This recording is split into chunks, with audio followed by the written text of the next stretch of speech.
Let me just start by saying my 6-year-old son and I are very close. From an extremely young age, he has been able to sympathize with me and has been extremely emotionally intelligent. The thing is, it's not with everyone. It's just me. He feels like just a regular boy with everyone else, but he always knows what to say when I'm having a hard day. I try not to show it, but he somehow knows.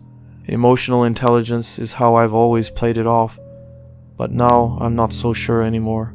Since my son could talk and form sentences, he has said things to me that he should have no way of knowing. It started out with him saying things like, "Mommy, don't worry, I still think you're pretty." That day, I was really struggling with my body image. I put on a few pounds and hated myself. Of course, I didn't let my son see me crying in the mirror or grabbing the rolls on my stomach. I mean, little boys always think their mother is beautiful, right? It's not like he knew. Soon after that, he mentioned to me that he missed Bethany. I asked him who Bethany was, and he looked at me like I was crazy. He told me it was his sister who died. My son never had a sister. However, I had a sister who died at 16 whose name was Bethany. I never mentioned it to him.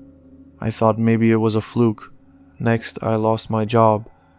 Once again, he had no clue it happened. I was reading him a bedtime story, and he put his hand over the book and looked up at me. He got a serious look on his face and said, "It'll be okay. You'll find a job next week, and it'll pay better too." It felt weird that he found out about the job loss, but I didn't think much about it. Once I did, in fact, get a job next week that also paid better, I was weirded out. I asked my mother about it, and she said it's probably just the close bond that a mom and son always have. Kids are weird. Every parent has their own story of a time when their kid said something terrifying to them. She tried to explain to me. A few months ago, it started to become an everyday thing where he would say something about a subject he shouldn't know. Then about a month ago, it went from him knowing things he shouldn't to him saying things like, "I remember when I was a girl and I loved the color purple. I remember when I was a mommy and I cried a lot. I remember when I was a mommy and I wanted to run away." This felt weird to me. It wasn't like he thought he was a girl.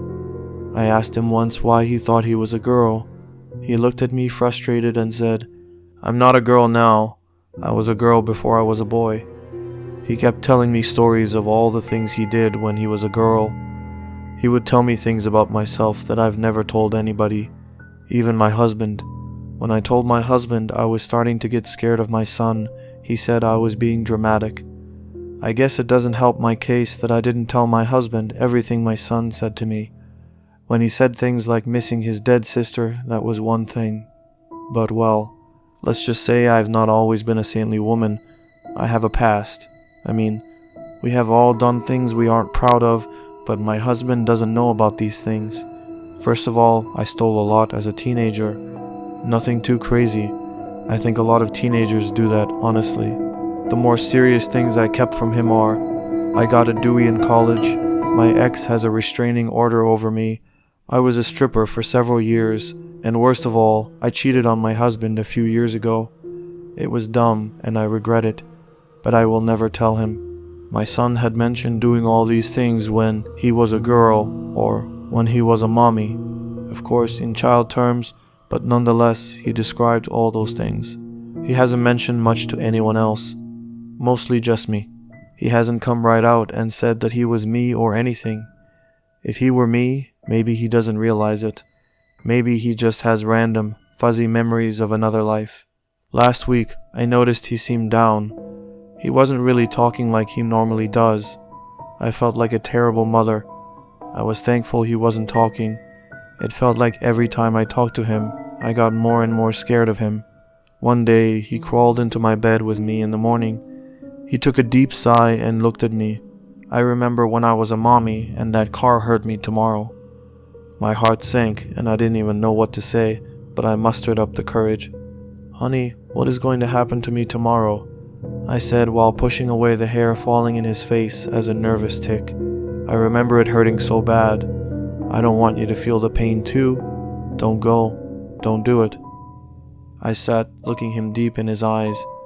My bed, which felt so warm and comforting a few minutes ago, now felt cold and hard. What was going to happen to me? I kept asking him what was going to happen to me.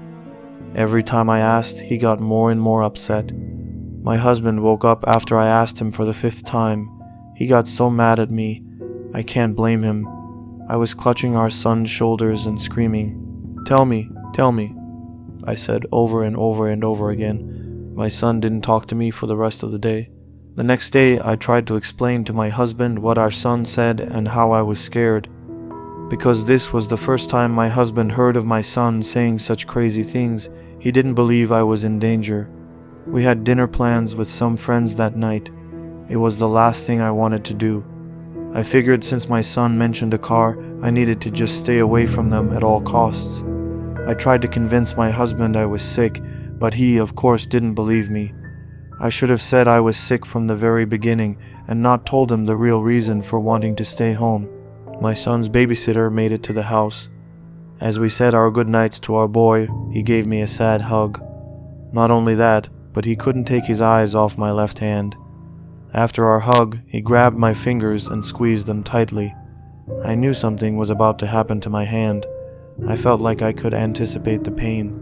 We walked out the door, and my husband guided me to the car door. He opened it up and helped me in. Although it didn't feel like he was trying to be a gentleman, it felt like he was scared that I was going to run. He wasn't wrong. After a few minutes of driving, I felt the anxiety building. I felt sick.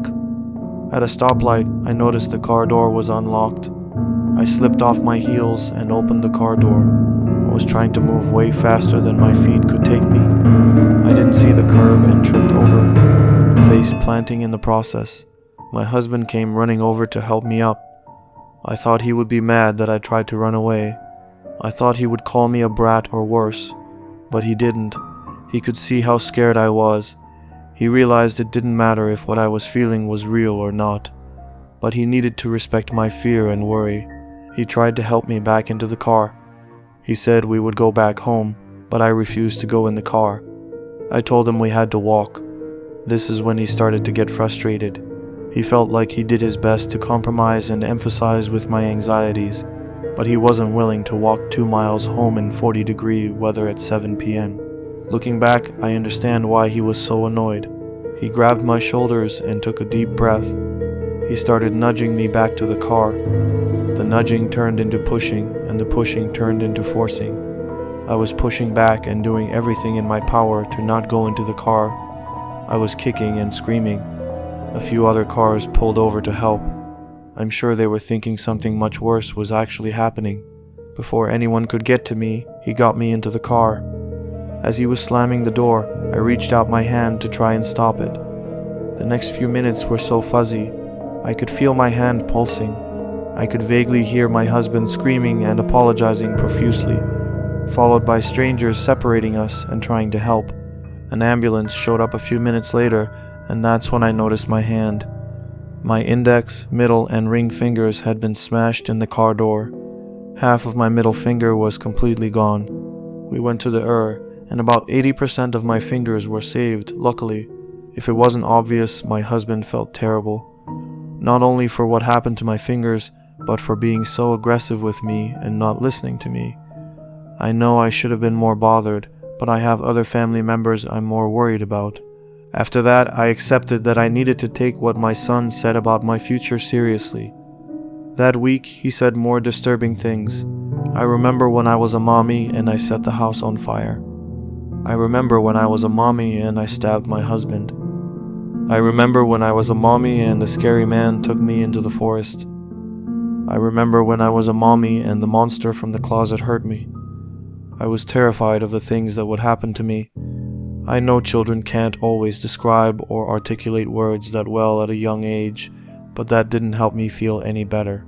I tried to ask him for details of what he meant, but once he said something, he usually didn't want to talk about it anymore, especially if it seemed to be traumatizing. It's like the memory would flash in his head and it had to blurt it out. The reason I am writing all this out in the first place is because of what he told me today. The two of us were coloring at the kitchen table, and without even looking up at me, he said, "I remember when I was a mommy and my son killed me."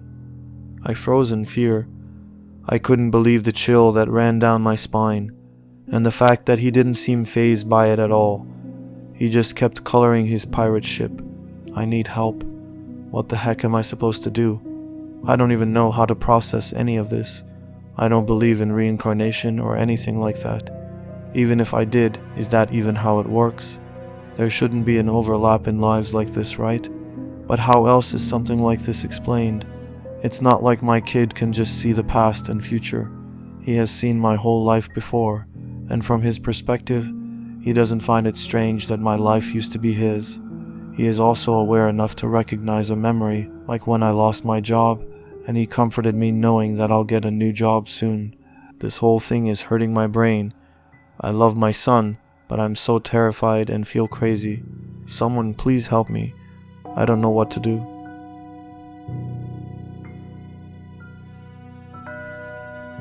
So I got home at around 11 p.m. Late night at the office turned into an even later night at the bar.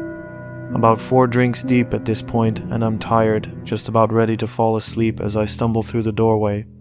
I lay down on the couch and reach for my bag of joints and spark one up as I pull YouTube on my laptop. I'm in the middle of watching some luxury cruise tour, close passing out when I hear the front door open. I sit up and turn my head slightly, just enough to see my roommate coming in. He hangs his jacket in the closet and doesn't say anything and walks slowly to his room, which is normal enough. I'd been living with him for about 3 months, long enough for me to pick up on most of his tendencies. The guy really doesn't talk unless spoken to, which was far from a problem for me. He also generally kept things clean on his end, never causing much in the way of problems. I really couldn't complain, so I go back to watching YouTube, and about 5 minutes later, I hear the shower in his room turning on. Once again, nothing strange. At this point, I'm watching bare knuckle boxing highlights with my eyes half open, maybe 1 or 2 minutes away from passing out. I remembering waking up in darkness, my head hurting, my throat dry as hell. I sat up slowly, waiting for the grogginess to settle into something manageable. Once it did, I grabbed my phone, checked the time. Around 3:30 a.m. from what I remember. I was starving, and so I got up, began walking towards the fridge, and then I noticed it. A soft but ever-present noise in the background. It took me a few seconds to really recognize what it was. The shower. Suddenly, the events of last night began replaying in my head. Drinking at the bar, Ubering home, laptop, couch, my roommate coming home, the shower turning on. I stood there for a while, trying to make sense of it. Maybe he went to bed and forgot to turn it off. I shook my head. There's no way that happened, I thought. Maybe he slipped and fell. Realizing the implications of this, I rushed towards his room but found his bathroom door locked. I began pounding on it. "Hey man, you alright?" No response. I considered kicking the door down but decided to call 911 before I did that. I took my phone out, preparing to dial when I noticed that I had an unread text. One from my roommate. "Hey man, I couldn't sleep so I went over to my girlfriend's place. Not sure when I'll be back." Sent 2 hours ago. I look at the bathroom door, then back down at my phone. Everything about this was wrong. First of all, my roommate barely texts me, and certainly never to tell me that he's going out. Second of all, I know for a fact that he's single and has been for a while. And third of all, who the fuck was in the shower then? I tried calling him. No answer. Sent him some text, but no response. I walked over to his desk and saw that his keys and wallet were still beside his laptop. My head starting to spin at this point, and I get out of there, go back into the living room and turn on the lights. I'm pacing around in a circle, trying to follow the plot while also trying to ignore the shower, a noise that I never could have imagined being so dreadful in any context. Sometime later, I hear something vibrating on the kitchen counter. I move towards it and see that it's a phone. My roommate's phone. The panic begins setting in, and immediately I grab my keys and run out of the apartment. I make my way down the hall and take the stairs down to the lobby, but even that doesn't seem far enough away, and so I make my way over to the McDonald's across the street. I sit there for a while, considering calling the cops, but for some reason feeling too nervous to do so. But even though there's hardly anybody in there, The place begins to feel suffocating, and I decide to leave, walking back out onto the empty streets. Almost immediately, I get this feeling that I'm being watched, and I feel my gaze drifting up and towards the apartment. Soon I'm looking at my balcony, and I see somebody standing there. A dark figure stood completely straight, stiff to the point where it nearly resembles a mannequin, but it isn't one. If I look closely, I can see it just slightly swaying. I froze in place, my mind hardly able to understand or accept what it was seeing. It's not my roommate. It's too tall. In fact, it's too tall to be anybody I know, its head nearly scraping the bottom of the balcony above. No matter how hard I tried, I couldn't make out any of its details. The darkness and distance may have been enough to explain that away, but there was something about it that drove me towards a different conclusion, that this thing simply possessed no details that could have been observed, that the only element of its composition was that of unadulterated darkness. Of course, my gut instinct was to get the hell away from it, but the voice in my head was telling me that if I were to try and run, this thing would end up following me. I went back into the McDonald's instead, locking myself in the bathroom as I finally dialed 911. I told the operator that somebody had broken into my place, but that I had gotten out of there without them noticing, but that they were still in there.